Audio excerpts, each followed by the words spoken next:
Listo, ahora sí. ¿Listo? Bueno, hoy tenemos una clase que es clásica en todas las carreras, la clase acerca de las alteraciones de la marcha. Las alteraciones de la marcha pues, nos dan a nosotros muchas claves diagnósticas acerca de los problemas que tienen los pacientes. Pero antes que eso yo quiero hacerles una reflexión. ¿Todos ustedes están aquí porque les gusta la medicina o no? ¿O alguien ya vio que no les gusta esta vaina?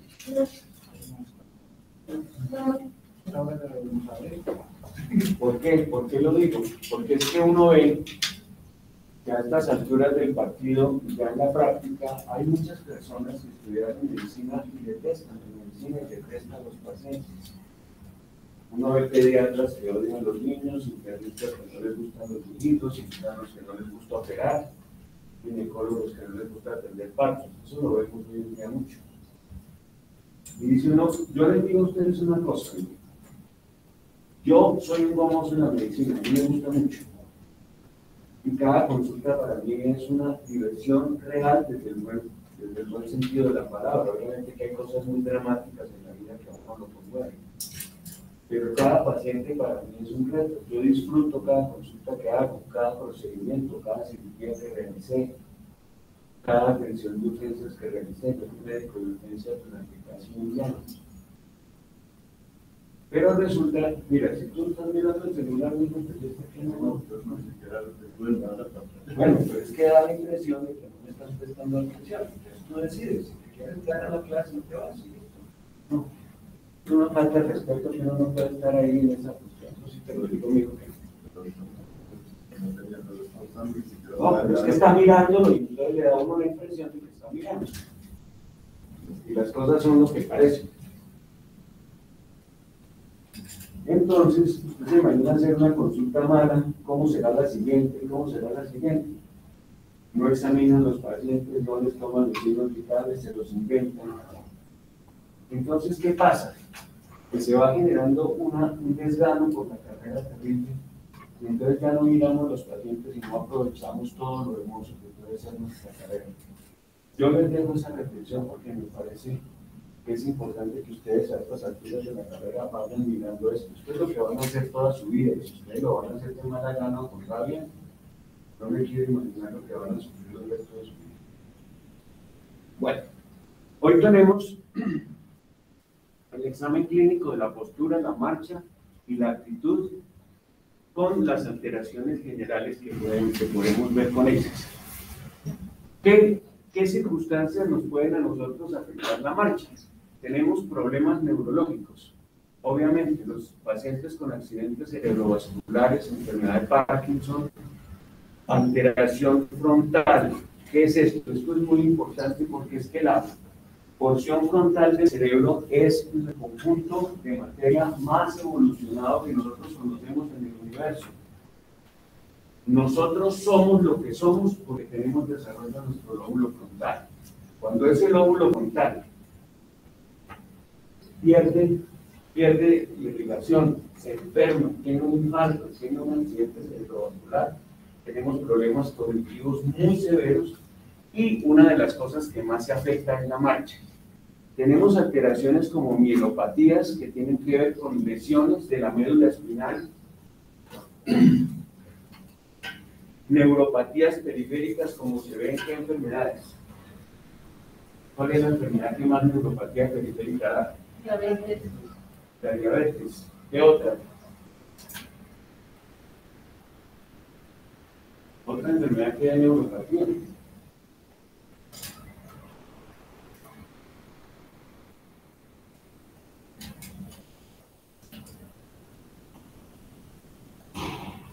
Muchos tóxicos. Ustedes van a hablar del talio, de la intoxicación por talio, si no lo investigar. A la gente se le cae el pelo y va quedando paralizada. Dicen que es el crimen perfecto, porque no parece una intoxicación, se necesitan muy poquitas dosis para que uno y la gente la van matando lentamente y va teniendo una neuropatía. La neuropatía de tipo Guillain-Barré, también, por ejemplo, nos va a afectar a nosotros eso. Entonces, Apréndanse que hay varias clases de neuropatía y no solo la diabética. Y los problemas cerebelosos. ¿De qué se encarga el cerebelo, doctora? El cerebro se encarga de optimizar los movimientos. Y esto está muy bien. Equilibrio.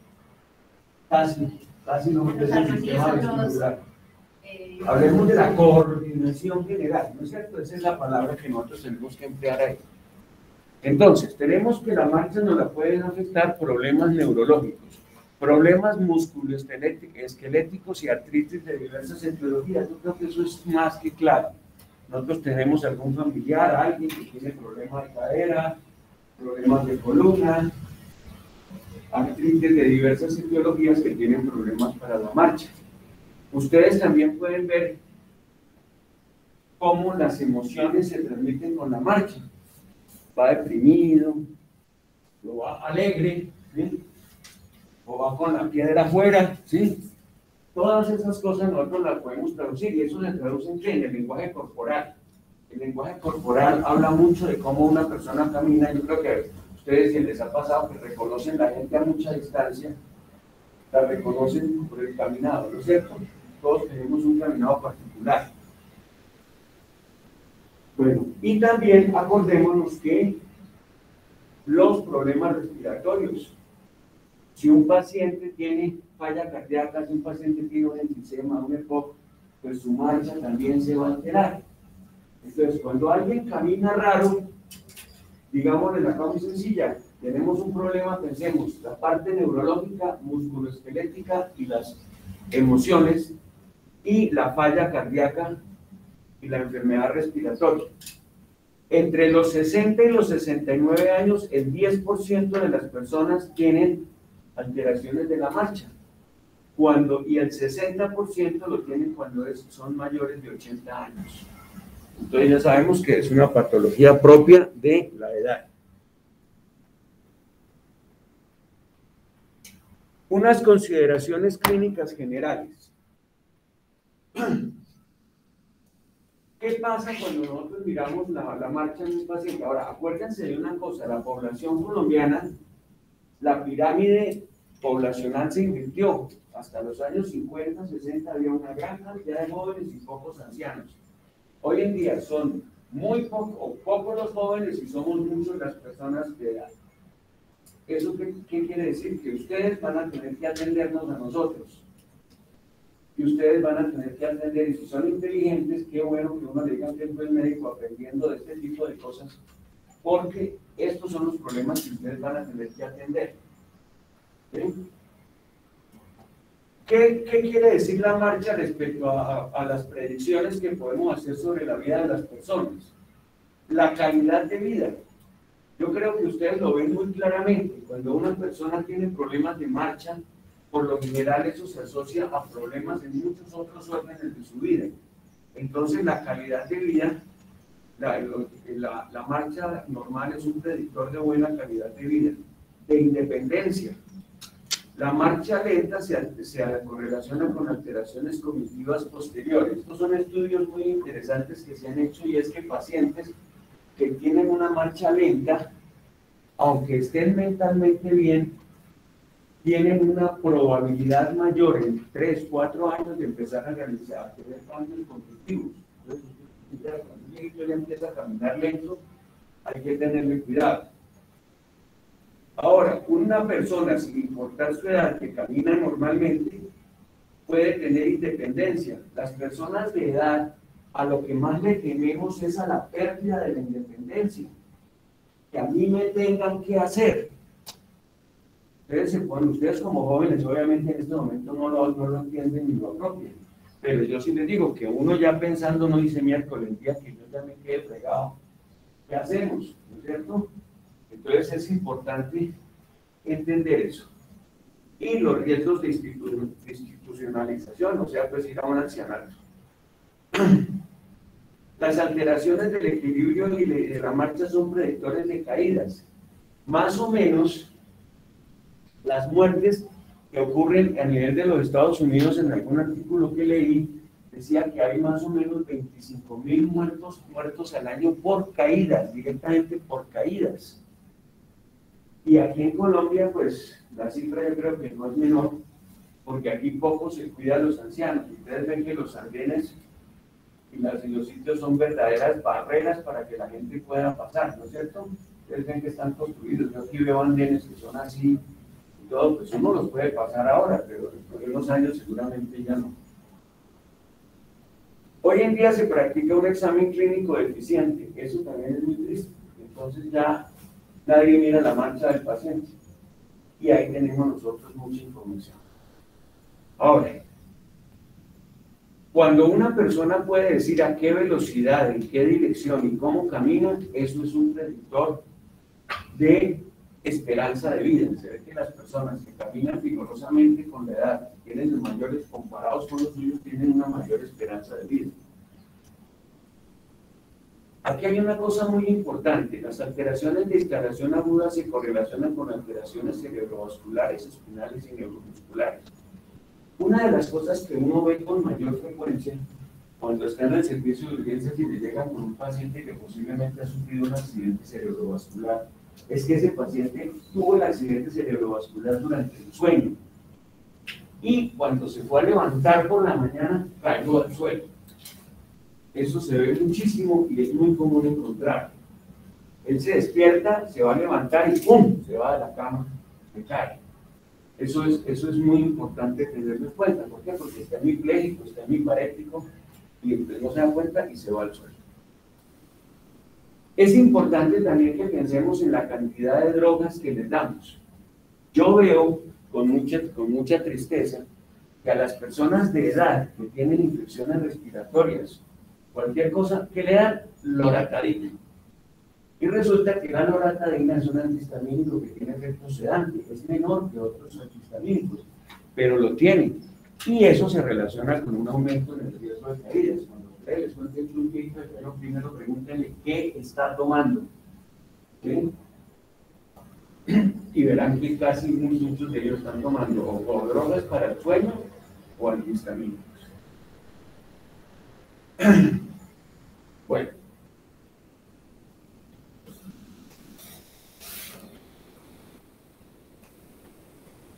¿Cuáles son los requisitos para una marcha normal? Ya les digo, nosotros somos médicos, acuérdense que tenemos que saber más que los demás. Entonces, la marcha, como toda situación del sistema nervioso, apréndanse una cosa de neurología que es fantástica. Toda aferencia al sistema nervioso provoca tres cosas. Todas las entradas que entran al sistema nervioso provocan tres cosas: una percepción, una emoción y un reflejo. ¿Sí? ¿Sí entiende eso, doctor? ¿Cómo lo entiende? Claro, percibimos, ¿cierto? Pues lo que está con nuestro medio, ¿cierto? ¿Con qué percibimos? A ver, ¿tú qué piensas? ¿Con qué podemos percibir? ¿Cómo se llaman los órganos de la percepción?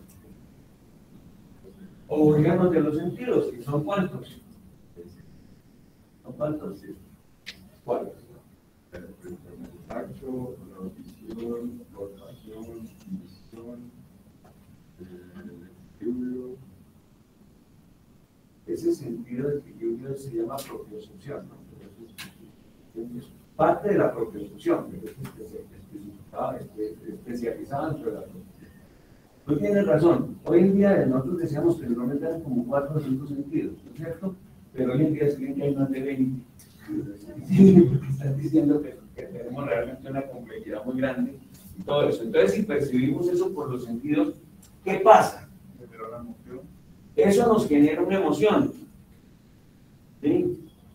Cuando usted ve venir al chino que le gusta, entonces, está la frecuencia cardíaca, ¿sí? Una percepción, una emoción y un reflejo. ¿Cuál es el reflejo? ¿Pero cuál? Por eso, pero hablemos del estímulo visual. El corredor se la encontró así. Entonces, ¿qué pasa? Entonces su iris empieza a ajustar la luz que le entra para que la vea bien. ¿Sí? ¿Sí? Entonces, eso nos pasa con todo el sistema nervioso. Ese es el examen de neurología, no me digan a nadie, porque ese es el secreto de la neurología.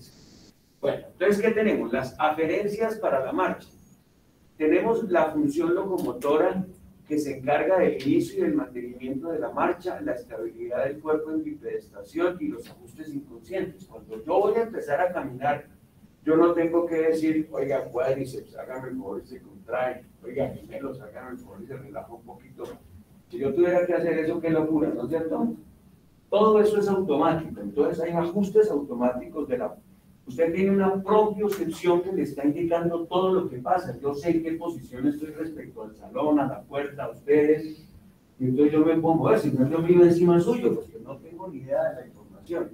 Entonces pensemos que para empezar a caminar, yo tengo que tener una muy buena capacidad de información que me debe llegar de todos estos centros.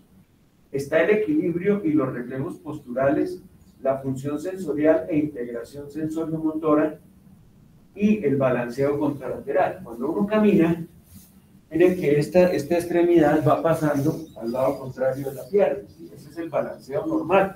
A uno le parece una pendejada, ¿sí? Eso es lo normal, es lo que ha visto toda la vida.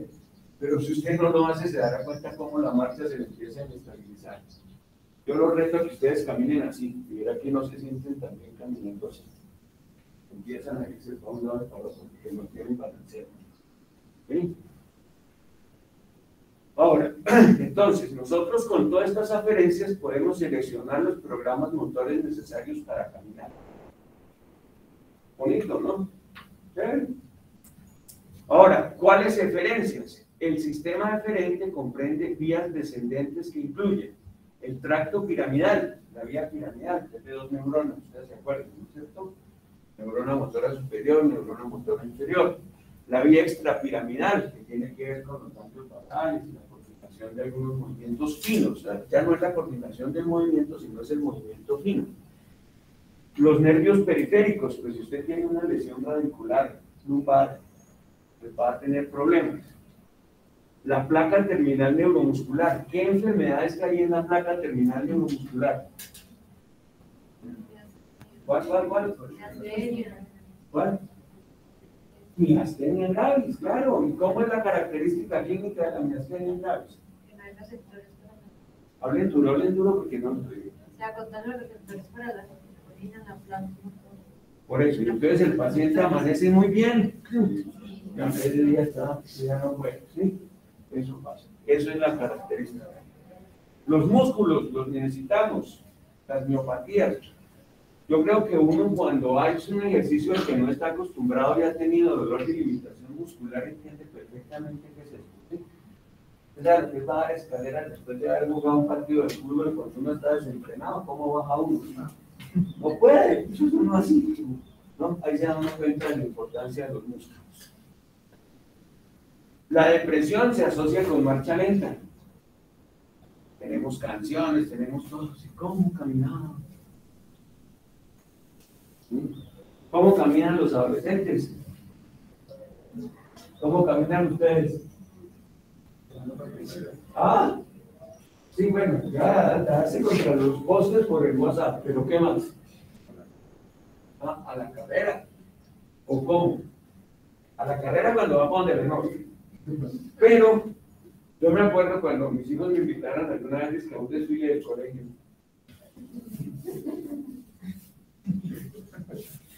Parecían una marcha de presos.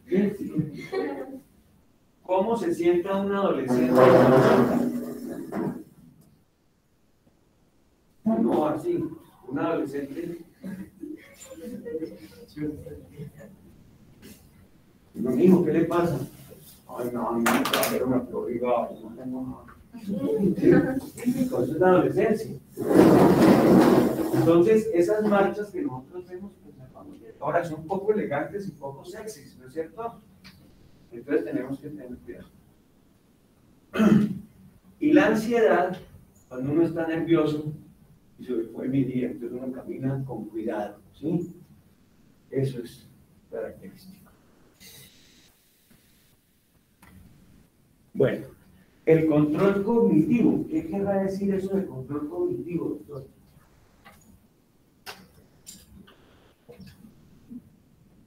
bien duro, porque estoy mandando tapabocas, no es ahorita. Y yo soy medio ronco, yo que tengo que estar hablando. Es como ¿Qué más será el control cognitivo? A ver, ¿tú qué piensas? Pues, por ejemplo, cuando uno caminando para seleccionar la ruta, evitar alguna cosa. Sabe para dónde va, ¿no es cierto? Hay una frase muy cierta que dice que si no sabe para dónde vas, llegarás a otra parte, ¿no es cierto? Eso siempre pasa. Entonces, nosotros tenemos esa parte cognitiva, por eso les hablaba desde el comienzo y les insisto, lo que es el lóbulo frontal. Es muy importante para que uno sepa a dónde va, saber qué debo escoger. Si yo voy hacia la puerta y decido irme por acá a hacer esta vaina, es que no tengo ningún control cognitivo de la marcha, estoy haciendo una pendejada. ¿Sí? Entonces, bueno. Ahora, la marcha con propósito también podemos nosotros cambiarla, ¿no es cierto? No se sabe cuál foto es más hermosa, ¿no es cierto? Miren ustedes, podemos sincronizarla con otros seres humanos. Este es el ejército de China. En un desfile de modas. ¿Alguien ha visto caminar a Judith Grace? Uy, búsquenlo en internet. Esa mujer camina, que lo deja a uno desbaratado. Es una manera de caminar elegante, una manera de caminar muy particular. ¿Sí? Bien, y cuando nosotros hacemos la marcha atlética, pues que aparentemente es el deporte más ridículo, porque camina uno moviendo la cola así como raro, y como así como, ¿no? Como si botaran la reversa, pero resulta que estas son variaciones de la marcha. Entonces fíjense que nosotros podemos también variar nuestra marcha de acuerdo a lo que necesitamos. Ya hablábamos en la clase pasada de lo que es la carrera, etcétera. Todo eso. Bueno. Ahora aquí tenemos otro propósito de la marcha. ¿Ustedes qué opinan?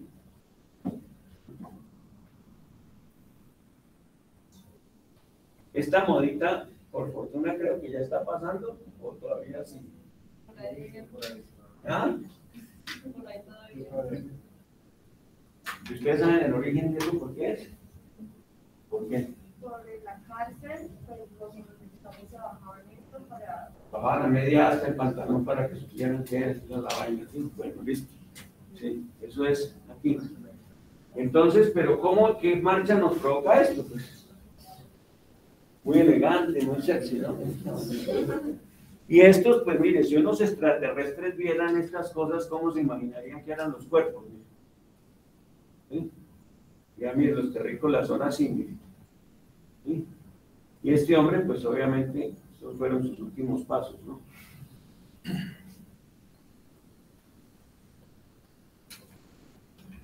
Bueno, entonces, para que repasemos a ver lo fundamental. ¿Qué tiene que ver con la marcha? La integridad del sistema nervioso. Estamos examinando el sistema nervioso casi que en su totalidad. ¿Sí? Problemas musculoesqueléticos. ¿Sí? Todo. Emociones. ¿Sí? Y estados de ánimo. ¿Cuál es el ciclo de la marcha? Esto se lo complican a uno mucho y entonces uno tiende a no entender. Entonces, el ciclo de la marcha esto es un paso. Esto, por lo anterior, es una zancada. ¿Sí? Los santanderianos, ¿cómo le dicen a las piernas? Tienen las zancas largas. ¿Sí? Entonces, un ciclo de un paso es esto. ¿Sí? Tan, tan, tan. Esta strike length es la zancada en español. La longitud de un paso es esto. Y ustedes ven que hay un ancho, porque es que una cosa es caminar uno elegantemente bien así, poder caminar así, y ahí me voy a caer yo, carajo. ¿Sí? Y otra cosa es caminar así, separando mucho. ¿Qué está haciendo cuando uno separa los pies? ¿Qué está haciendo? Está aumentando el polígono de sustentación. ¿Sí? Está aumentando el polígono. Entonces, esto es el ciclo de la marcha.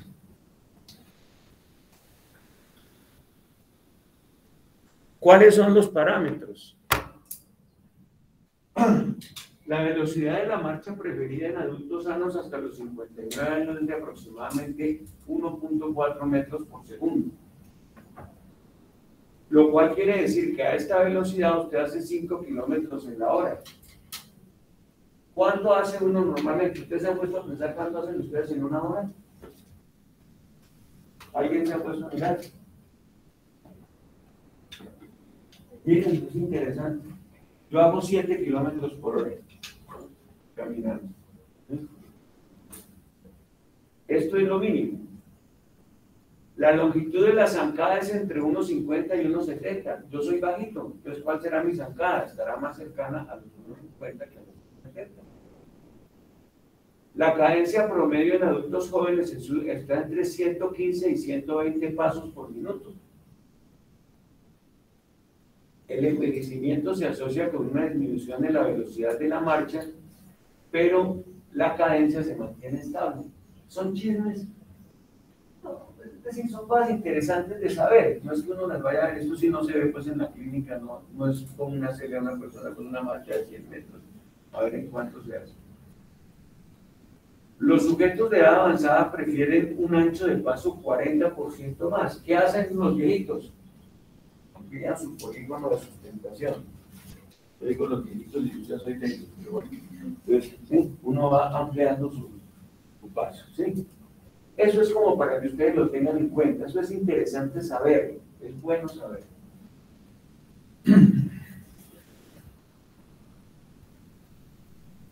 Bueno, ¿cuáles son los aspectos clínicos? Ahora sí, ¿qué miramos nosotros como médicos? Miramos la longitud del paso, el ancho del paso, el ritmo, la velocidad, la postura, el balanceo de brazos y piernas. Hazme un favor, ponte de pie, ayúdame. Cruce los brazos así y trate de caminar. ¿Se siente incómodo? Pues sí. Pues sí, ¿no es cierto? Es típico, es para que vean que es que no estábamos preparando nada. Es decir, es muy importante que veamos cómo es la marcha normal. Pues cada uno tiene su marcha normal, pero este balanceo es importantísimo. Cuando lo perdemos, ¿no? Ahora, ¿usted puede hablar y caminar al mismo tiempo? Claro, ¿no es cierto? Eso es lo chévere. Cuando va uno con la novia, va uno hablando, ¿sí? Y va caminando con qué? Con un paso confiado, no es el chacho, no es el seductor, el playboy, la vaina, ¿sí? ¿Sí? Y ella es la dulce mujer que está con comida a la mano del símbolo, ¿no? Que se consiguió, ¿sí? Perfecto. Pero resulta que las personas de edad, cuando llegan a ciertos trastornos cognitivos, no lo pueden hacer. Usted pone a caminar al paciente y le habla y él para contestarle se detiene y le responde. Eso es un signo ya de alteración cognitiva. ¿Bien? Ahora, la duración y tipo de contacto con el suelo. Pues nosotros el contacto con el suelo dura poquito, pero si uno va así, pues eso ya se nota como raro, ¿no? Listo. Bueno, aquí están algunas de las definiciones que yo se las traje porque yo sé que es que eso lo confunde a uno. Entonces, cuando uno va a leer, ¿sí o no? Cuando uno va a que la aducción, que la abducción, ¿sí? Y todas las cosas, pues uno se complica. Entonces, ¿qué pasa aquí con esto? Esto es la flexión, estoy flexionando yo, la cadera y la rodilla un poco, aunque ahí no se nota. La extensión, es cuando yo dejo el paso atrás, estoy en extensión, ¿sí? Cuando yo hago esto, estoy extendiendo esto. Cuando doy el paso adelante, estoy extendiendo y estoy flexionando acá. Abducción. ¿Qué es abducción? Se aleja, apréndanse esa hoy. Y por les traje el platillo volador porque hay gente que dice que la abducen. ¿Sí? ¿Alguien lo ha abducido aquí? Bueno, no hablemos de eso. Y la aducción, adentro, aducción, para adentro, ¿sí? No se les olvide, ¿sí? Esas son las pendejadas que cuando uno no las interioriza se le complica después leerse un artículo. Porque el autor no se va a poner a decir aducción, abducción, es esto o aquello. Él lo da por hecho. Entonces es importante que ustedes tengan esto claro. La rotación externa. ¿Cómo les dije que era la fractura de fémur?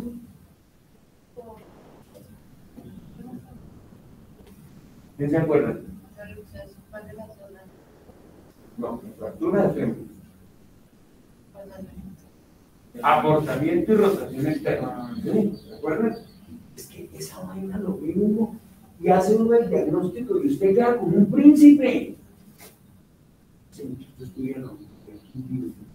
Uy, solo verlo.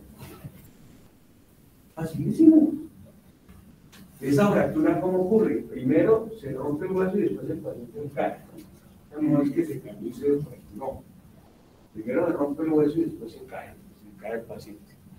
Y la rotación interna, que es la que no mucho. ¿Está claro?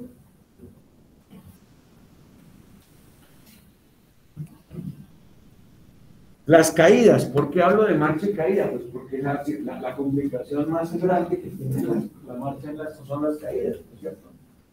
Y ustedes verán que las enfermeras son obsesivas, eso se han inventado como 50 tablas para ver el riesgo de caídas, 50 maneras de todo. ¿Cuál es la única manera de que un paciente no se caiga? Que no camine y que esté amarrado a la cama, ¿no es cierto? Porque eso sería pues básicamente como el sueño dorado de todos. ¿Y qué le pasa al que no camine y está en la cama todo el tiempo? Que le da otro bulbolismo pulmonar. Entonces, ¿no es cierto? Pero lo que hay que hacer es asistir y permitir que la gente vaya con su familia al hospital y se mueva, porque si no se va a complicar. Bueno, yo creo que esto de que las alfombras sueltas en pisos de madera, yo creo que eso todo la tenemos clarísimo, ¿no?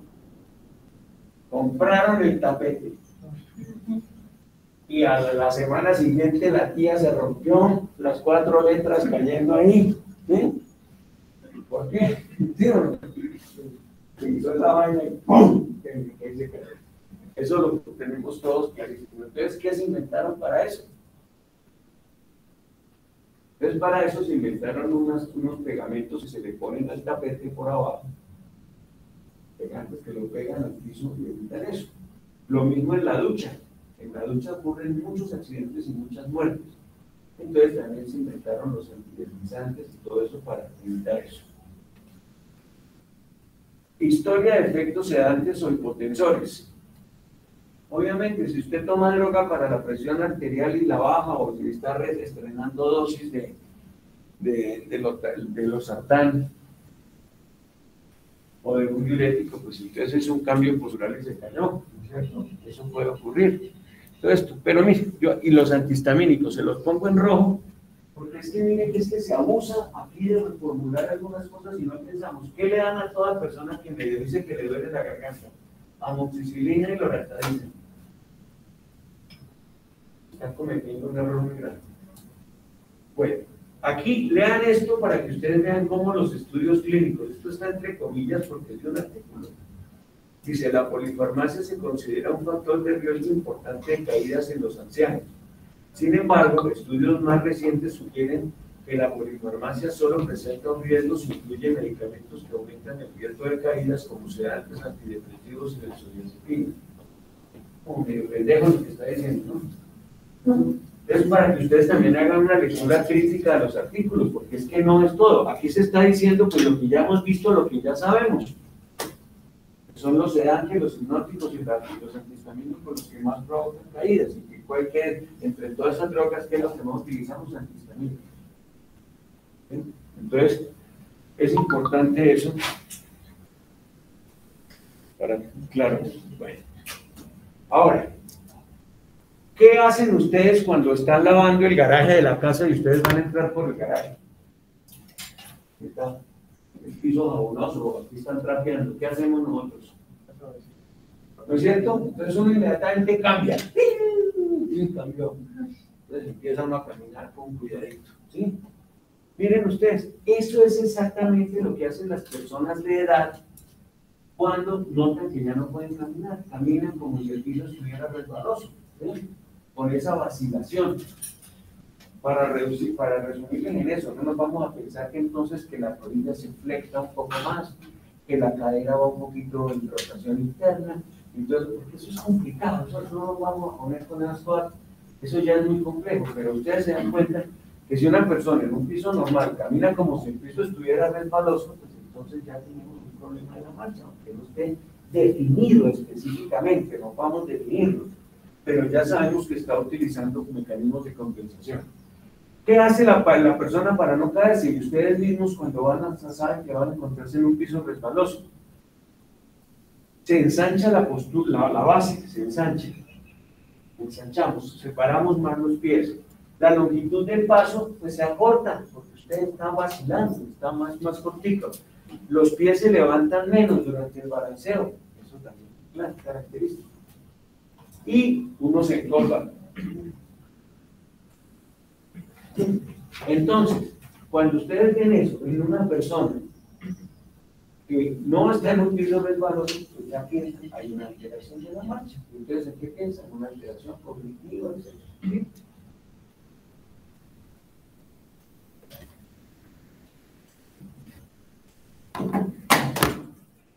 Cuando uno está viejito, le da más miedo caerse, obviamente. ¿Sí? Entonces, uno tiene más cuidado que los demás. Estas estrategias que vimos anteriormente son las que utilizan las personas para caminar. Bueno, el mecanismo de las caídas. Dicen que el ser humano es el único que tropieza 2 veces con la misma piedra. ¿Entiende esa cosa? Yo sé que con ella no me entiendo, pero bueno, ¿no? Ese hombre no me conviene, me han dicho que no me conviene, pero bueno, tropezamos con la misma piedra. Entonces, ¿cuáles son los mecanismos de algunas caídas que podemos ver? Porque no todas las caídas es porque se tropieza uno, ¿no? Mire, la epilepsia, una crisis de tipo gran mal, el síncope, ¿qué es el síncope?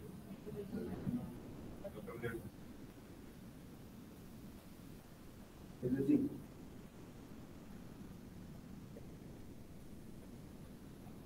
¿Cuál es la característica del síncope?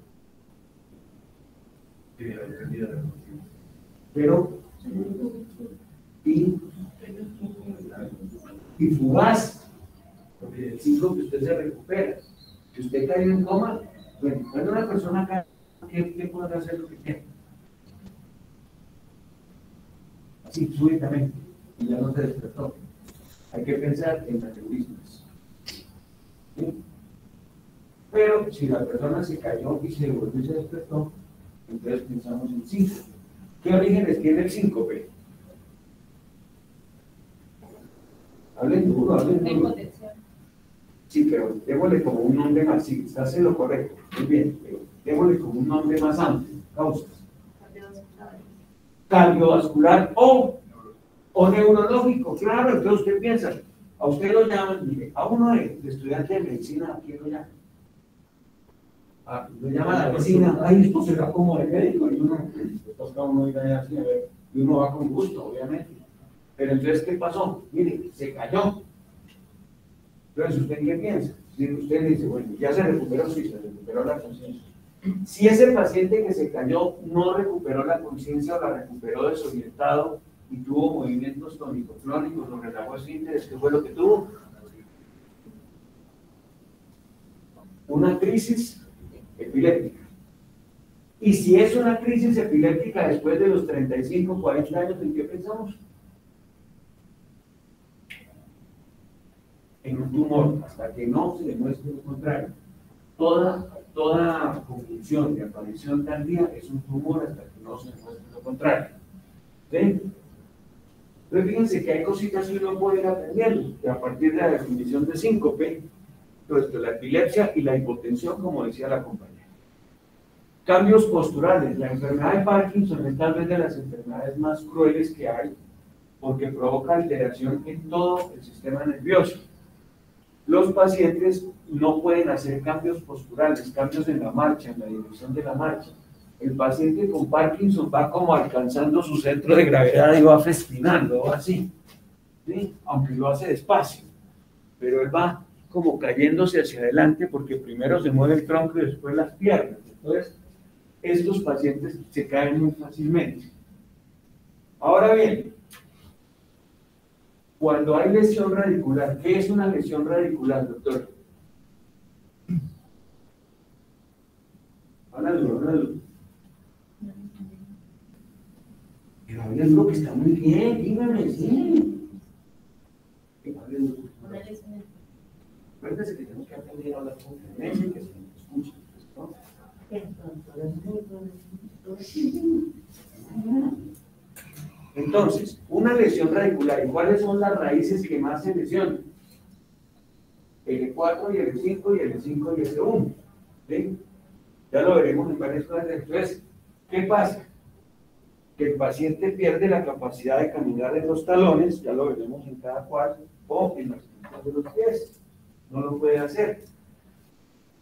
Entonces, el paciente que tiene pie caído es un paciente que se tropieza muy fácil, porque entonces usted le ve los zapatos, y los zapatos siempre están gastados en la punta. Esto de la congelación es un aparato interesante, es una situación muy interesante. ¿Qué ocurre? Es cuando la marcha como que se detiene y el paciente no puede iniciarla durante un corto periodo de tiempo. Uno, como nunca le ha pasado, no lo entiende, pero uno, como que así, como que el paciente se queda, eso debe ser desesperante.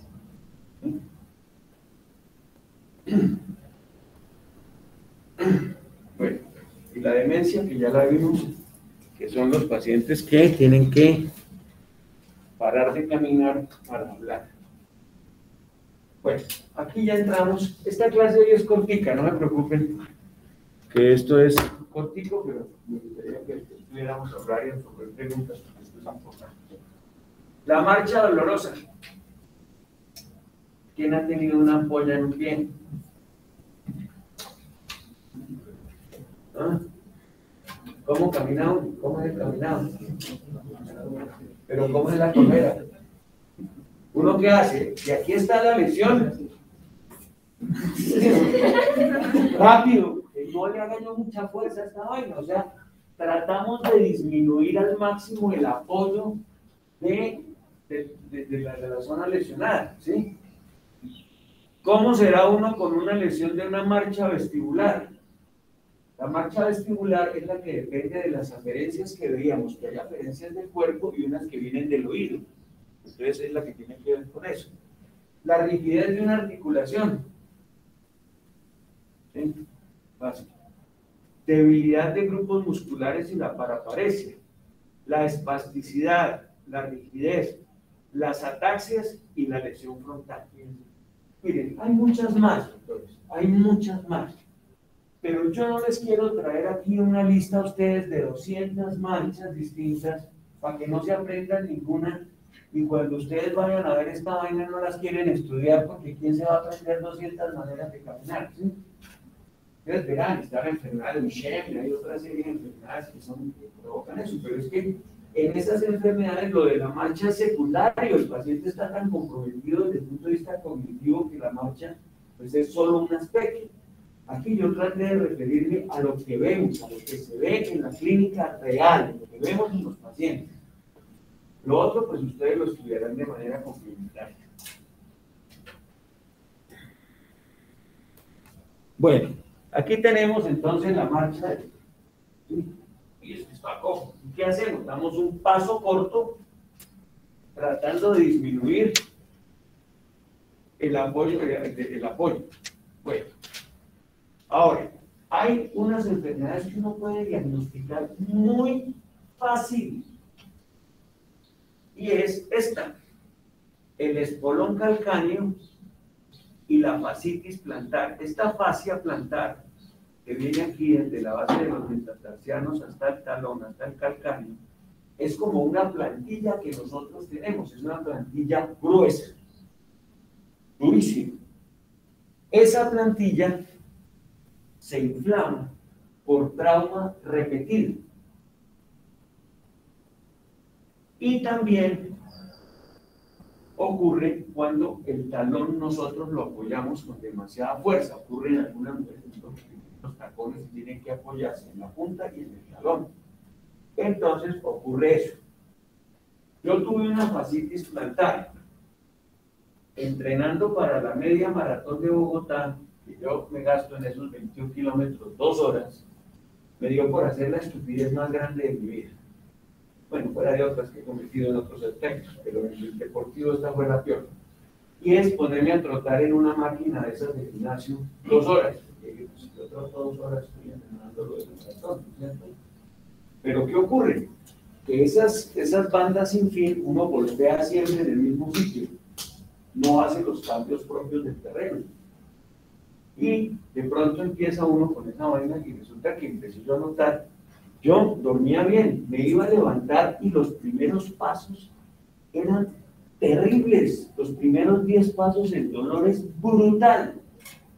Y lo tenían los 2 pies. Y no se pasa con nada. Usted puede tomar 1 kilo de ibuprofeno y no le pasa. Y entonces usted está sentado y está bien. Y se levanta y ¡ay! Bueno, ay.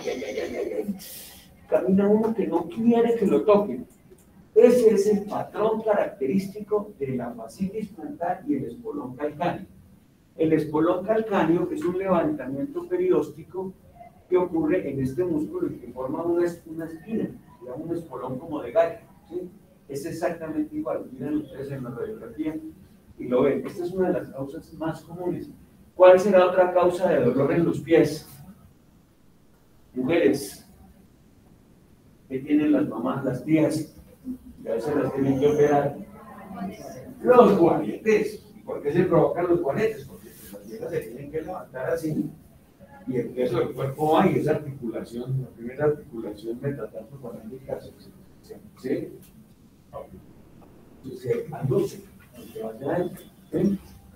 Entonces, imagínense ustedes eso.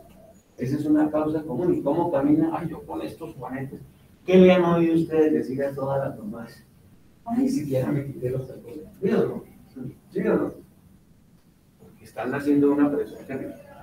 Las lesiones de rodillas evitan la extensión o la flexión completa. ¿Cómo camina una persona con lesión de rodilla? Disminuyendo mucho la flexión y la extensión. ¿Sí? Eso es característico. Las lesiones de la cadera. Desviación lateral de la cadera y tronco con abducción de miembro superior. Ustedes verán que el paciente se le cae así. Pero así. Y el brazo cae así. Eso ahorita lo veremos. ¿En qué lado utilizan la muleta los pacientes que tienen lesiones dolorosas? En el lado opuesto para evitar y contrarrestar eso.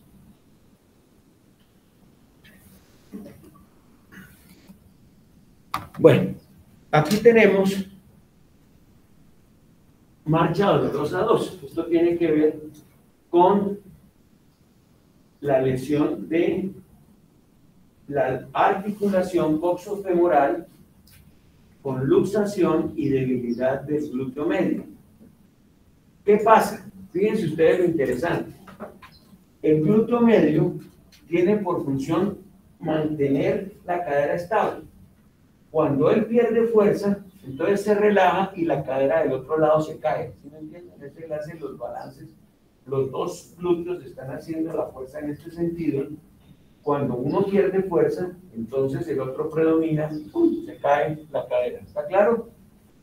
La prueba de Trendelenburg es muy sencilla. Yo hago así. ¿Y qué pasa con la cadera? Normalmente se sube un poquito. ¿Por qué? Porque este está contrarrestando la pérdida sensorial que hay. ¿Sí? La parte cerebral percibe, ya me puse a caerme, la parte sensorial no va a poder estabilizar. Y la parte sensorial dice, este tipo está, entonces se sube la cadera un poco, que es la respuesta normal. Fíjense lo sencillo de ver eso. Se desviste el paciente, levanta una pata como un ganso, listo, como un flamingo, ya listo, ya se ve si tiene eso. En cambio, cuando el paciente tiene una lesión artrósica de la cadera, con los músculos indemnes, la cadera no se compromete. ¿Está claro? Entonces, en la coxalgia, que es esta, ¿sí? Se trata de una maniobra adaptativa inconsciente que reduce las fuerzas ejercidas sobre la cadera afectada durante la fase de apoyo. Entonces, el paciente que tiene lesionada esta cadera adquiere esta posición compensando de alguna manera. ¿Eso quién lo hace? El sistema propioceptivo, eso es automático. Entonces él va caminando así y va torciendo y va recargándose. ¿Por qué? Porque ahí se demuestra que es donde tiene menos dolor. ¿Está claro? En cambio, en el que tiene la marcha de Trendelenburg, que se asocia sobre todo en los niños con luxación congénita de cadera. A mí una vez, nunca se me olvida una niña que me llegó a consulta cuando yo estaba estudiante, que llegó lo más tiernita, ella caminaba así. Ay, es que es tan consentida, doctor. Ella es una niña que nadie no tan bella. Luxación bilateral de caderas congénitas, no tratada a los 7 años.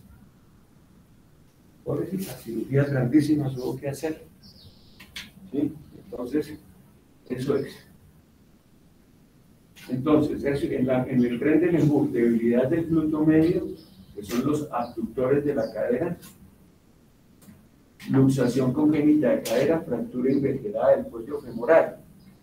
También la vemos en los viejitos que se les rompió la cadera, estuvieron acostados 1 mes, 2 meses y se levantaron después, la misma vaina. Ustedes los ven caminando así, eso es característico. Nos tienen ahí, le hace la prueba del Trendelenburg, pues a veces no se les puede hacer porque ni siquiera la entienden, entonces no hay que preguntarse mucho. ¿Y qué será la enfermedad de Pertes?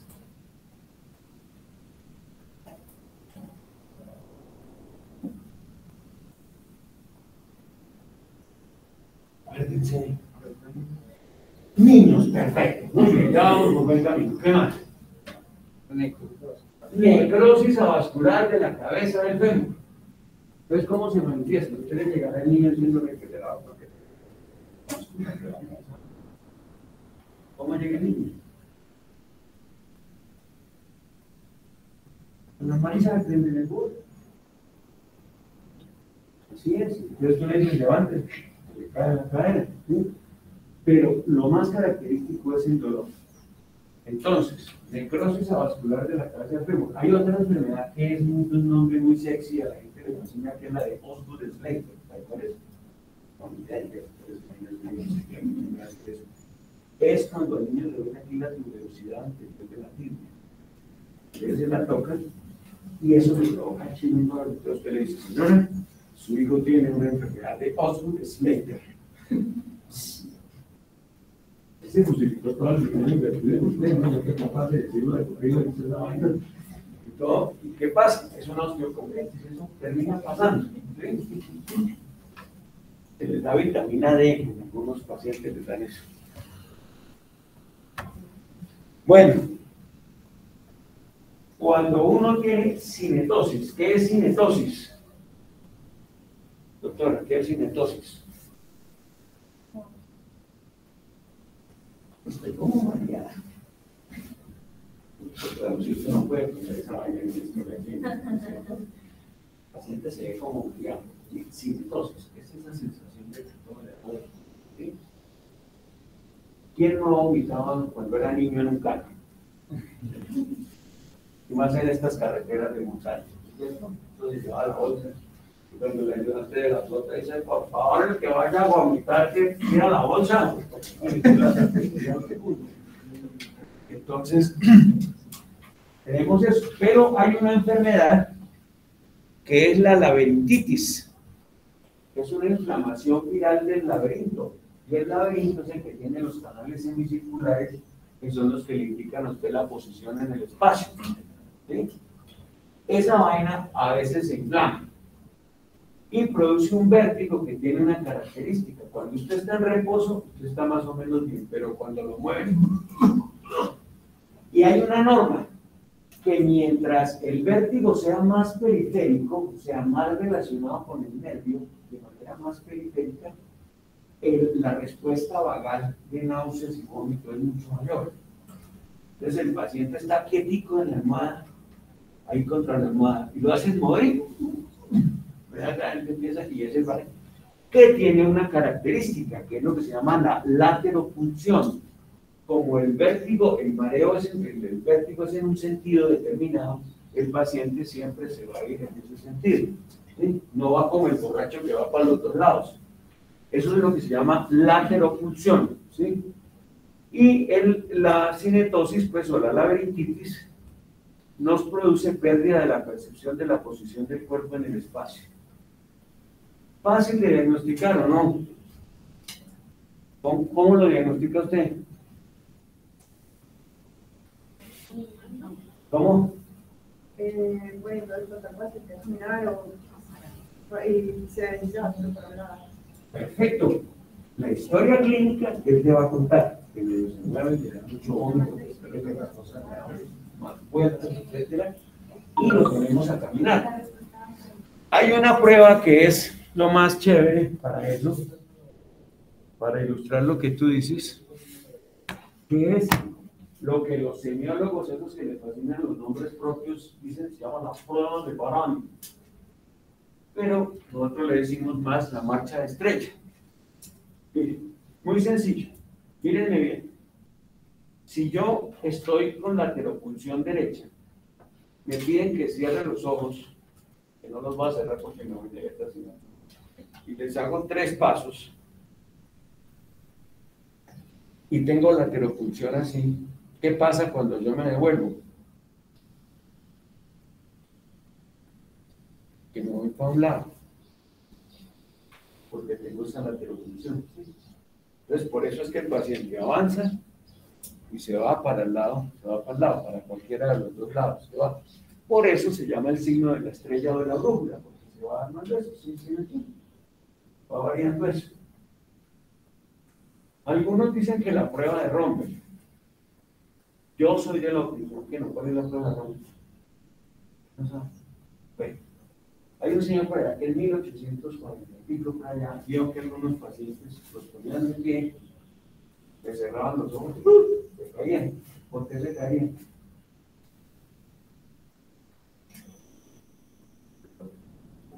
Pérdida de la propiocepción. ¿Y esa por qué cordones va de la médula?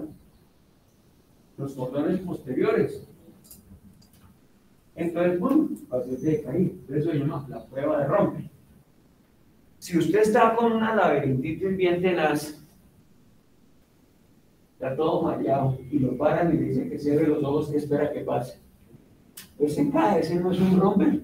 Para mí, hay otras personas que saben mucho más que yo que dicen que la prueba de Romper es una lesión de cordones posteriores. ¿Sí? ¿Cómo se hace la prueba de Romper? Me pongo de pie, con los pies ligeramente separados y cierro los ojos. ¿Qué sienten ustedes cuando han hecho eso? ¿Cómo? Que uno se va hacia adelante. O hacia un lado, ¿no es cierto? A todos nos ha pasado. Eso nos pasa a todos. Tenemos que compensar, y nuestra compensación, como no tenemos la vista para poder orientarnos en el espacio, entonces empezamos a hacer así. Eso pasa y eso hace que la prueba de Romper se considere que es positiva solamente cuando esa inestabilidad marcada ocurre después de 1 minuto de estar de pie. ¿Sí? Entonces está así, empieza ya. Pero realmente no es. La prueba de Barani o de la brújula es mejor para eso. ¿Listo? ¿Está claro? Bueno, es la parte palo. Cuando usted le ha puesto un yeso, le ha puesto una inmovilización por un tiempo, pues la musculación está tiesa. Entonces usted está apoyando, pues el apoyo es doloroso y pues se debe verificar los rangos de movimiento. El paciente hay que decirle que tiene que moverse, pues si no así se queda. Pero no hay que moverlo a las malas tampoco, ¿no? Entonces con fisioterapia, calor local. Listo. Entonces, hay pacientes que por alguna circunstancia tienen debilidad de estos músculos acá, del cuádriceps.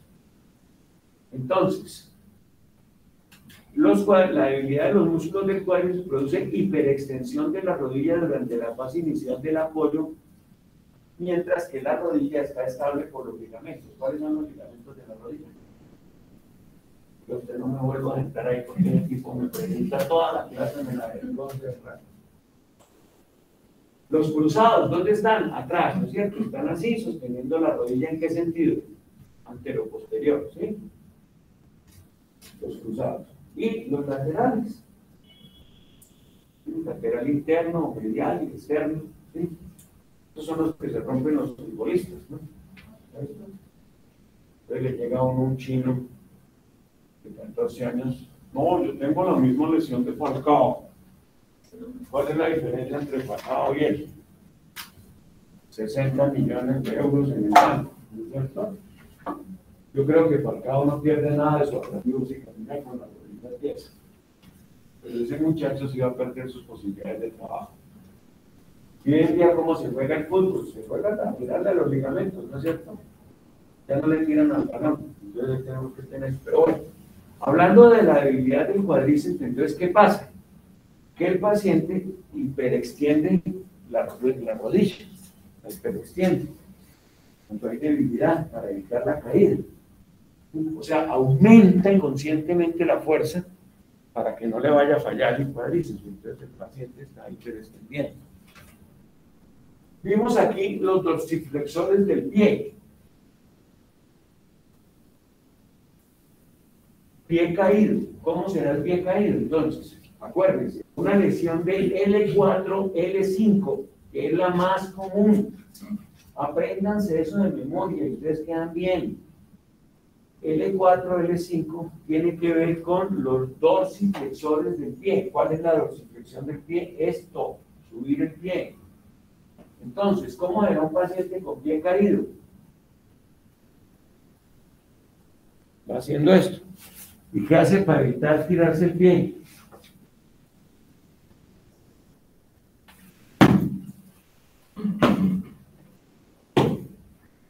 Eso se llama el esquepaje. ¿Sí? Y el paciente no puede caminar en puntillas. No puede caminar en puntillas. L5, S1. Ahora, extensores del pie. ¿Sí? Incapacidad para caminar en los talones. El paciente no puede caminar en los talones. Eso. Entonces, imagine usted que va alguien a consulta, a su consultorio, a donde usted va.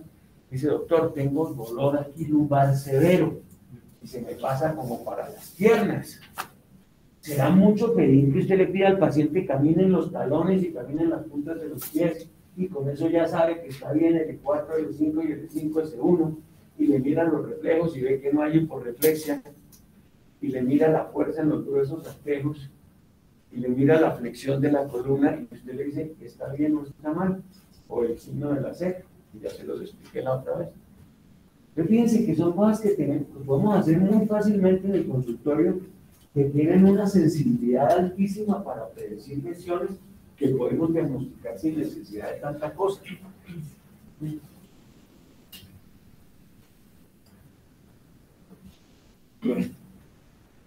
esto es el resumen de la marcha por debilidad. Esto es de una página del libro del doctor Magui, que ahí nos muestra a nosotros los distintos tipos de marcha. Ustedes se quedan con la presentación, pues ahí miran ustedes.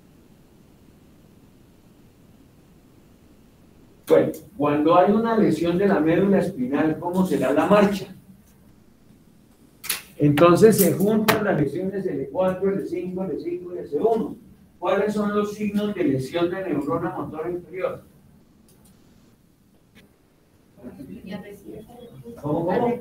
Arreflexia, claro, no refleja porque el arco está roto. ¿Qué más? Reflexia, sí. ¿Qué más? ¿Qué más? Flacidez, fasciculaciones, es de denervación.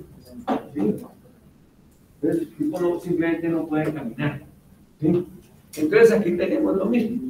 No puede caminar en los talones, no puede caminar de puntillas. Exactamente lo mismo.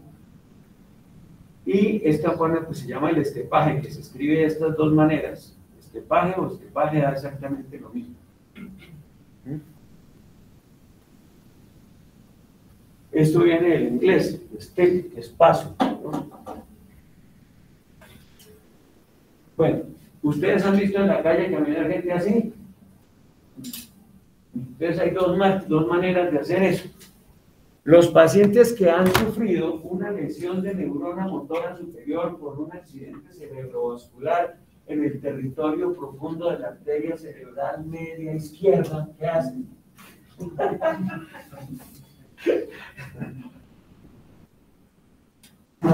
ni idea, ni me jodas, no tengo ni idea. ¿Es izquierda? ¿Qué lado se afecta? El derecho. ¿Listo? Entonces, eso es porque es que así les fascina a muchos, a mucha gente, ¿no? Es una perspectiva del derecho. ¿Sí?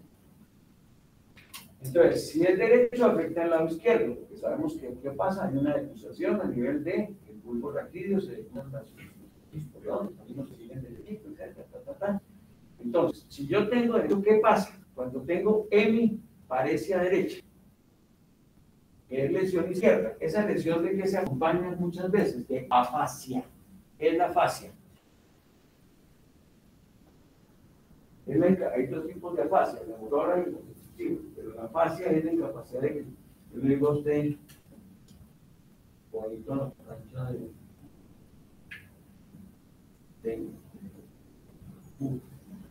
no puedo decirle nada, esa es la afasia, el paciente sabe entiende lo que me está diciendo, pero no lo puede expresar. ¿Bien? Entonces, eso pues es un chisme para que hablamos con el contexto. ¿Sí? Son pacientes que usted en urgencias, pero señor, contésteme, colabóreme al interrogatorio. Si está fácil, ¿cómo carajo quiere que le haga? ¿Sí? El grupo ahí es el médico. ¿Sí? Entonces, este paciente, ¿qué pasa? El brazo, los músculos del miembro superior predominan los flexores y en la pierna los extensores. Cuando usted estira la pierna mucho, ¿qué pasa? Pues que le da contra el suelo. Entonces él hace esto. Y eso se llama la marcha de segador. ¿Por qué? Porque parece como segando con una hoz. Antiguamente no era con máquina, sino con una hoz. ¿Ustedes saben qué es una hoz o no? ¿Sí? Entonces ese se llama la marcha de segador. ¿Sí? Brazo pegado, se pierde el balanceo. El paciente tiene que levantar el tronco para levantar la pierna. ¿Sí? ¿Qué dices? ¿Qué? Segador. Bueno, chulo con H y segador. No me acuerdo. Se confundió. Ahora buscamos. Me confundió. Lo que puede pasar.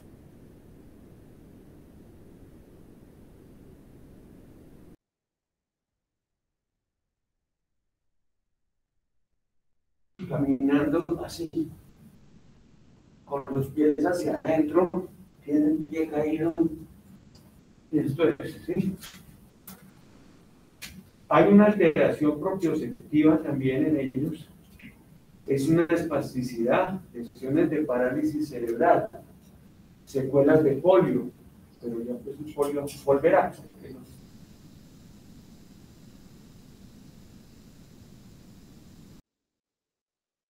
Trauma medular, espondilitis o espondilosis, hacia adelante o hacia atrás la vértebra, deficiencia de vitamina B12 y encefalopatía multiinfarto. Tiene muchas causas, o sea que no es una sola. Pero ustedes lo ven, es una marcha horrible, pobre gente la que tiene eso. ¿Sí? Bueno, todas las marchas, las alteraciones de la marcha son terribles. Bueno, aquí tenemos, ¿qué enfermedad será esa? A ver, ¿quién me dice? Parkinson. Entonces, ¿qué características tiene el Parkinson? La calvicie no es característica, ¿no? ¿Por qué nos pintan calvo? Bueno, el Parkinson es temblor de reposo y el paciente hace unos movimientos característicos con las manos que se llaman contador de píldoras. La marcha, el paciente se le altera la percepción. Todas las aferencias de la marcha se le alteran. Él primero arranca con el cuerpo y después con los pies. Entonces esto le hace que vaya así a pasos cortos y no se puede detener fácilmente. Eso se llama el arrastrar y esto se llama la festinación, que es característica de la enfermedad de Parkinson. Viene el temblor ¿Mm? Y los pasos son chiquiticos. ¿Por qué no puede? No los levanta. ¿Sí está claro?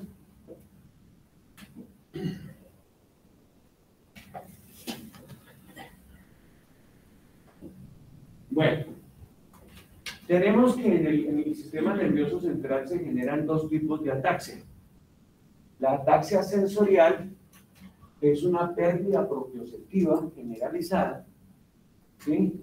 Que tiene la prueba de Romberg positivo, es así, porque no hay aferencias, entonces el paciente se cae. Si usted pierde los ojos, que es lo único que me orienta, entonces voy a hacerles un paréntesis.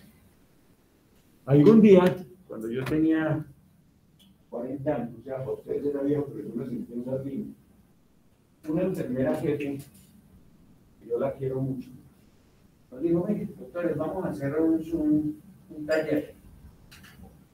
Y nos pidió que nos quitáramos los zapatos, le puso unas piedrecitas a los zapatos, nos los hizo poner, nos hizo poner unos guantes de lana grandísimos y nos hizo poner unas gafas hechas con radiografía. Y nos paseó por varias cosas viendo uno y va a hacer las cosas que nosotros hacemos tan fácilmente. No se imaginan ustedes la dificultad. Te voy a leer esto, no veo. Ay, nos tapó los oídos, ¿no? Entonces, ustedes no se imaginan todas las cosas que son. Recordemos, ellos son nuestros padres, son personas que nos dieron a nosotros mucho de su vida. Nosotros no nos podemos tratar como trabajos. Esa sensibilización es una, cómo es la vida del anciano, que es bastante compleja. Y en estos casos de ataxia más que nunca, porque usted no poder caminar, es no poder caminar, caerse tan fácilmente. Entonces estos pacientes pues, tienen las aferencias perdidas y no pueden caminar, así de sencillo, su marcha es muy difícil, es como de borracho. La cerebelosa es lesión del cerebelo, que como tú muy bien decías, tiene que ver con la coordinación, es una marcha de borracho. Hay dismetría. ¿Qué es dismetría?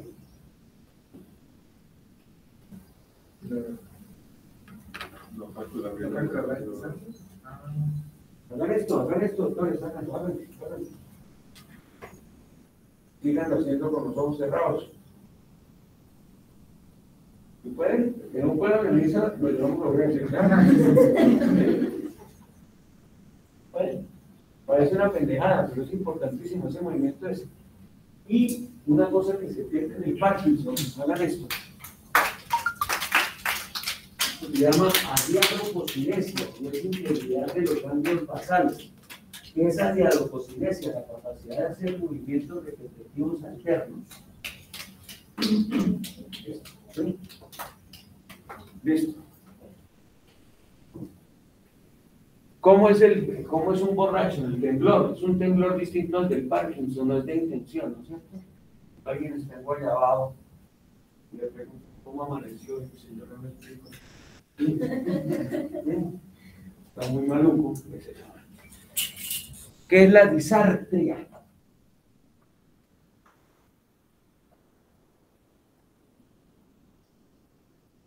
Las disartrias son la incapacidad para la articulación del lenguaje. Puede tener un origen en la misma articulación o ser de origen nervioso. Pero por lo general, cuando hablamos de disartria, nos referimos a problemas nerviosos. ¿Sí?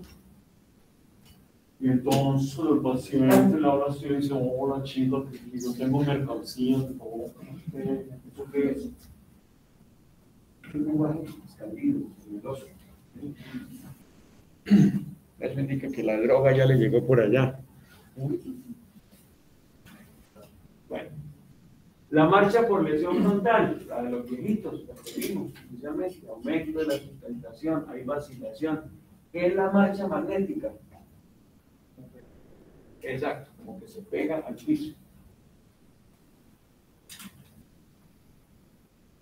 Y esto es otra cosa que sí me pareció interesante, se lo traje entre comillas. Investigaciones actuales han demostrado que los pacientes con demencia caminan lentamente, pero en relación con sus déficits motores y cognitivos, en realidad caminan demasiado rápido. Y es que lo que pasa es que a veces caminar rápido compensa alteraciones menores de la marcha. Pero eso es muy raro. Esto simplemente se los dejo ahí, no se preocupen, no es tema de examen ni nada de eso, porque eso sirve para confundirse uno. Pero ahí les dejo esa pequeña inquietud. Bueno, aquí están las distintas marchas. Ya se me acaba, y uno tiene un marcador, un pointer, alguna consistente, ya se le acaban las piezas. Arriba está la marcha normal, ¿sí? La marcha paraparética, espástica. Entonces miren que los pies hacia adentro y es muy estrecho, el paciente camina así. Eso es la marcha paraparética. Marcha atáxica o cerebelosa, pues ahí se ve como un borracho, ¿sí? La de marcha parkinsoniana, ahí la vemos, ¿sí? Y la marcha frontal, cómo caminan los viejitos. Ustedes los ven en los ancianatos caminando, son pasitos cortos, eso. Entonces ustedes ya saben por qué es. Que fíjense que es muy distinto cuando uno no tiene ni idea, que usted le pregunta a un viejito por qué camina así, y ya puede decir, oye, usted tiene una lesión frontal, ya es una encefalopatía crónica, multiinfarto, lo que le quieran llamar, ¿sí? Ya es un problema del órgano que regula todo esto. ¿Qué es la cojera? Pues la simetría, la flexura, la contracción de las partes de las piernas o de la columna vertebral que tienen que ver con eso. Entonces usted se inclina hacia arriba o hacia abajo, ¿sí? Eso es todo. Ahora, en los países donde realmente aprecian a los ancianos, a ellos se les hacen diversos test. Se les hace el Minimental y la prueba del reloj. ¿Ustedes saben qué es eso? Ahorita sí saben eso.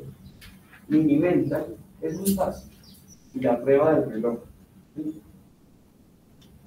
Pero le dicen a los pacientes, les observan la marcha y les ponen el patrón de marcha que tienen, el test de los ocho pasos, lo que usted se demore en hacer los 8 pasos, ¿sí?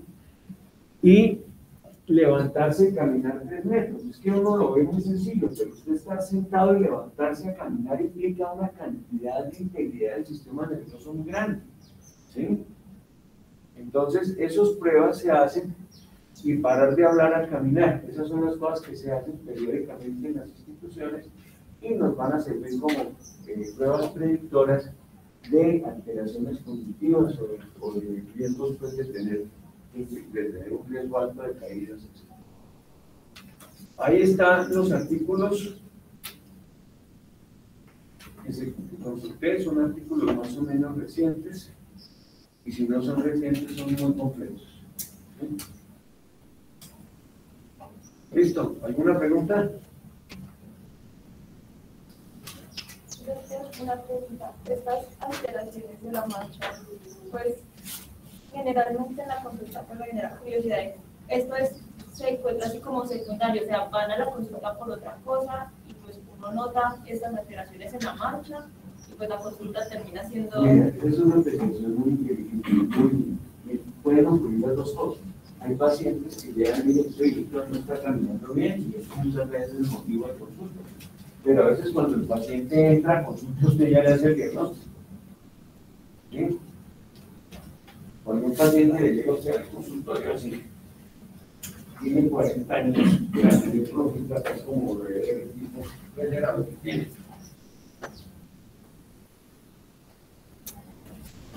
Gota. ¿Dónde da la gota? En el primer mensaje.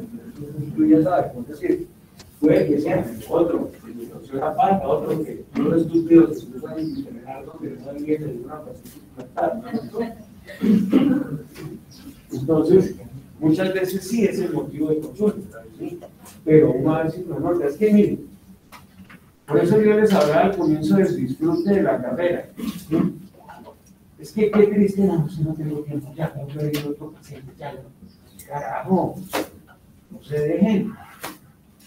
Que unos administradores lo manden a uno a decir cuánto se gasta en una consulta. Yo nunca le paro bolas a esa vaina. De 20 minutos. ¿Qué pasa cuando yo me demoro más de 20 minutos en una consulta? Que salgo a la sala de espera y le digo, mire, los pacientes que me están esperando, que quedan con ustedes, que es un paciente un poco complicado, me voy a demorar un poco, le ruego su comprensión. Listo, y no se me dice nada. Todo el mundo, claro, eso ya ahora, si no les digo nada, pues pero uno, entonces uno le dice, bueno, desvístase, porque es que la mancha vestido, sí, eso es muy complicado, entonces uno le dice, desvístase y camine, ¿sí? Y ahí encuentra uno muchísimas alteraciones, ¿sí? Es que la marcha, por eso yo lo que trato es que ustedes, obviamente que estos artículos son muy buenos, ustedes se lo pueden leer, hay varios en español incluso que son muy buenos, pero lo importante es que ustedes adquieran ese concepto general de cómo determinar el nivel al que está afectada la marcha, lo que les he hablado todo este tiempo, a nivel de la corteza, a nivel de la vía piramidal, a nivel del cerebro, a nivel del homero, a nivel del músculo, de la cadera, etc. ¿Sí? Estudiense bien el Trendelenburg, eso es muy interesante, es muy amplio, porque eso es importante para que no se confunda que hay marcha de Trendelenburg y signo de Trendelenburg. La marcha es esta cuando el brazo así y el signo es cuando levanta la patita. ¿Sí? Bueno, preguntas sobre este tema o cualquier cosa que quieran que yo les pueda ayudar. Confusiones, me imagino cómo habrán estudiado todos los temas que les he dado. ¿Les quedó claro la forma de presentación de la fascitis plantar y descoloca cráneo? ¿Cómo es? Con duro. Dolor en la marcha inicial. Los primeros pasos son mortales. Entonces, ¿a qué le cuentan eso? Y usted ya dice, ese es el patrón de una fascitis plantar. La que vos tienes un espolón plantar y usted le pide una radiografía y una vaina que sale ahí y eso es el diagnóstico facilísimo. Doctor, no les colocan cuáles son los como enlaces que tienen. La que te dije, es el idiota que le pone a practicar en una vaina de golpes en el mismo sitio del que eso es característico, sí. Pero se ve mucho también en las mujeres con el uso de tacones. Es que yo no uso tacones nunca y espero que nunca me dé por ahí. ¿Sí? Entonces, los tacones hacen presión sobre los dedos de los pies y sobre el talón. ¿Sí? Entonces, eso puede generar el espolón calcáneo. Pero uno lo ve en todas las edades y todas las clases sociales. Muy común, muy común. Pero si no le preguntas, entonces, ¿qué hacen en la EPS? Diclofenaco. Y no tienen ni idea. Entonces el paciente entró consultando por dolor en el pie. ¿Y qué diagnóstico le pone el médico? Dolor en el pie en estudio. Para eso fue 6 años a la universidad, para poner a pendejadas. ¿Sí? Y usted puede poner sospecha de pacientes plantados por los calcáreos, eso le quita la rayos X. No hay que pedirle colesterol y triglicéridos para esa vaina. ¿Sí? Hoy todo el mundo que va, usted va a llevar una carta a una EPS y sale con examen de colesterol y triglicéridos. ¿Sí? Nos acostumbraron que esa vaina es así. ¿No? Doctor, y el manejo de los colombianos es como que... La pregunta la estaba esperando. Decían que Jesucristo, a lo único que no se comprometía en milagros era con las mujeres de las casas.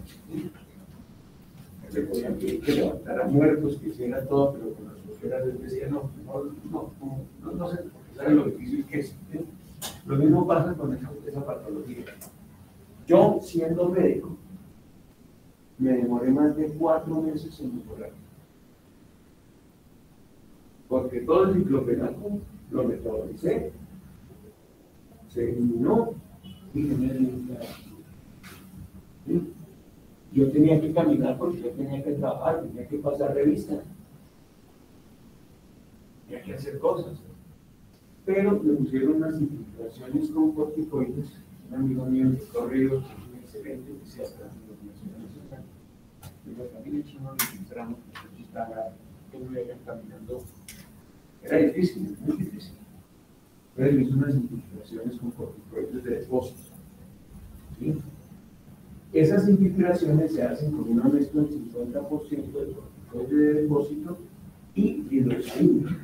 La hidrocaína tengas una anestesia colocal.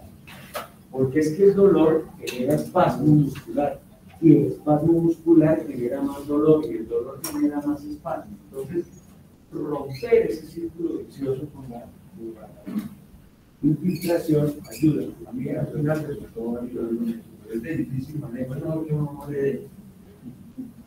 Y entonces, ¿cómo hace uno para que no le dé?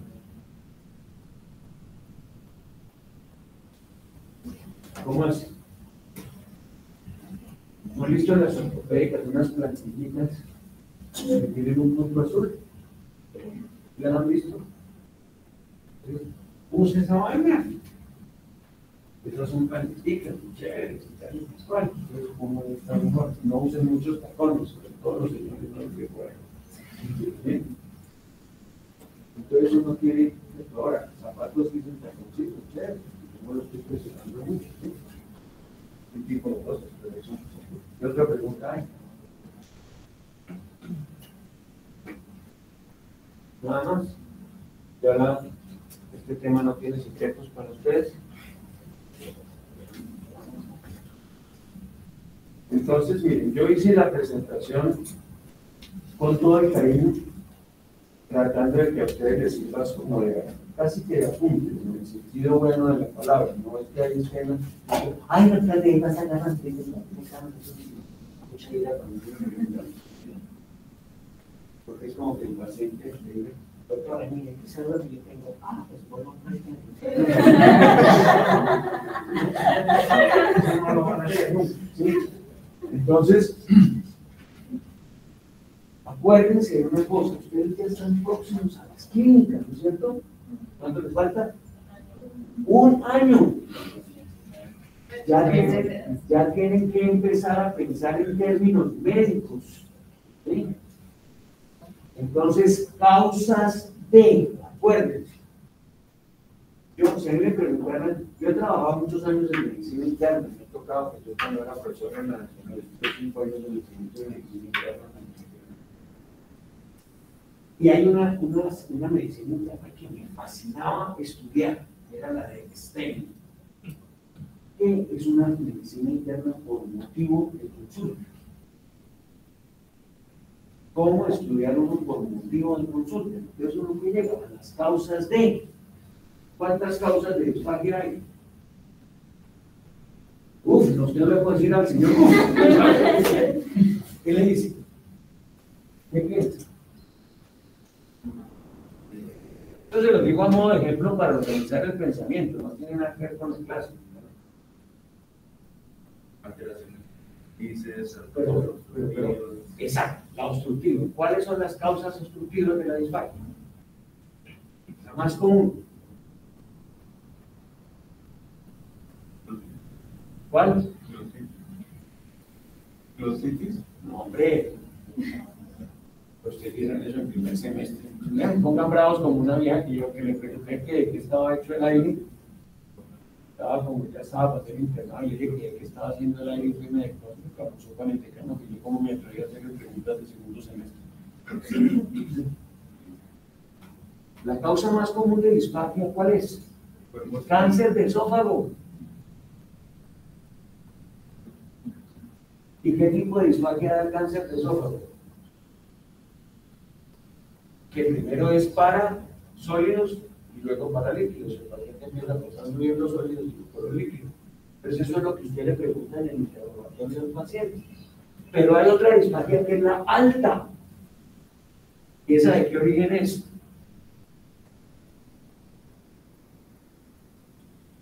Cuando usted a un paciente le está mirando la garganta y le dice, mira, ¿qué le está explorando? El 9º y el 10º paso, porque no, sí. Tiene placas. Me provoca hacerles una vasectomía radical ampliada. Bueno, hablan de eso, ¿sí? Porque eso no quiere decir absolutamente nada.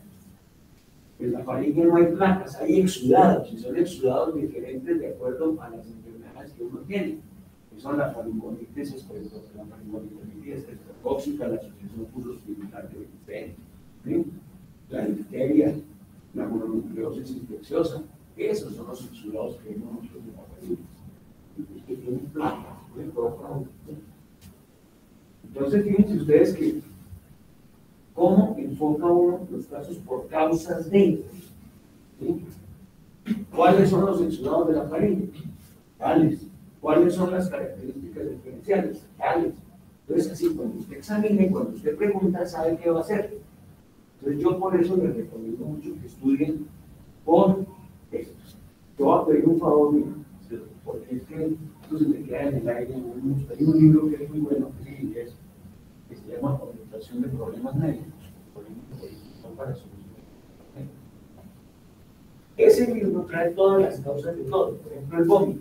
¿De dónde puede venir el vómito?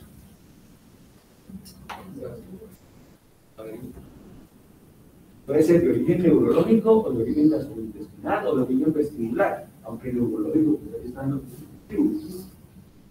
Puede ser que está mareadísimo y todos ustedes no van a pensar pues, que tiene un cáncer gástrico. ¿Sí? Entonces fíjense que esa es la manera. Yo por eso les digo, lo de la marcha, la semiología de la marcha a ustedes les va a dar mucha información, pero tenemos que entendernos lo general. Yo siempre evito complicar mucho las cosas, porque a mí me interesa que ustedes aprendan más las bases esenciales de cosas muy complicadas. Ya les decía, en la marcha tenemos la enfermedades como la enfermedad de Duchenne, las cantidades que son rarísimas, son más raras que un perro a cuadros, y entonces uno se confunde, y eso es lo que les conviene a preguntar en los exámenes. A mí no me gusta preguntarles, ustedes lo han visto, lo que se ve todos los días. Y que ustedes empiecen a hacerse estas preguntas. Entonces, alteraciones de la marcha, ¿cuáles son las causas? Entonces, miramos, cognitivas, cerebrales, refiriéndonos a la vía motora, de la coordinación, entonces puede estar el cerebelo o los cambios basales, de la médula, de las articulaciones o los músculos. ¿Sí? Si ustedes tienen eso claro, van a poder abordar el paciente de una manera y no como unos tontos ahí que parecen moviéndose así como raros que no saben qué hacer con el paciente. No, hay que organizar la cabeza y esto es mucho más sencillo de lo que ustedes dan, pero se necesita una cosa que es el acto. Estudiar, ¿sí? Porque si usted no estudia, pues no hay nada que hacer. Muchas gracias por la atención. Sí. A mí no me quedó muy clara esa marcha en que llegas, o sea, no sé cómo. Sí, perfecto, esa marcha es muy compleja, tienes toda la razón. Entonces, si yo te decía que la lesión piramidal, la lesión de una hemiplegia o hemiparesia te da una extensión de los músculos y una flexión de los brazos, y que pase que tú tengas que inclinar el tronco, ¿sí? Imagínate lo hacerlo a los dos lados. Entonces se llama marcha de play. Tienes que hacerlo. Entonces, ¿qué pasa? Que los pies están caídos. No es exactamente igual a esto, pero el pie se cae igual. Pero tú, ¿qué haces? En vez de hacerlo del segador, porque no tienes superficie de sustentación para hacerlo, tienes que hacer unos pasos cortos. Ustedes lo ven en la calle. Simplemente caminan con una marcha. Por lo general con unas botas gruesas y unos tacones muy gruesos, los pobrecitos no pueden usar un zapato normal. ¿Sí? Entonces por eso se llama diplégica. ¿Sí? Así. Y cada paso es uno de escena. Tienen que pensar en no caerse sin perder todas sus apariencias y en poder avanzar. Entonces imagínense el dolor moral que eso ocasiona. ¿Sí? ¿Listo? ¿Qué otra cosa? Bueno, se acabó. ¿Ya? ¿Ya lo acabamos? Y el tipo siempre echa las 2 horas, eso no me lo trabaja. Listo, les doy a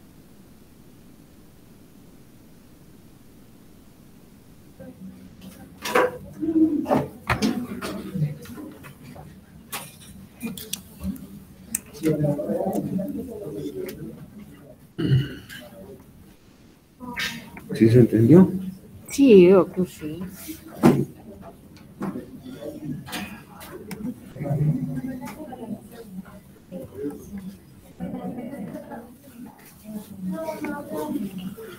Bueno, a ver, doctor.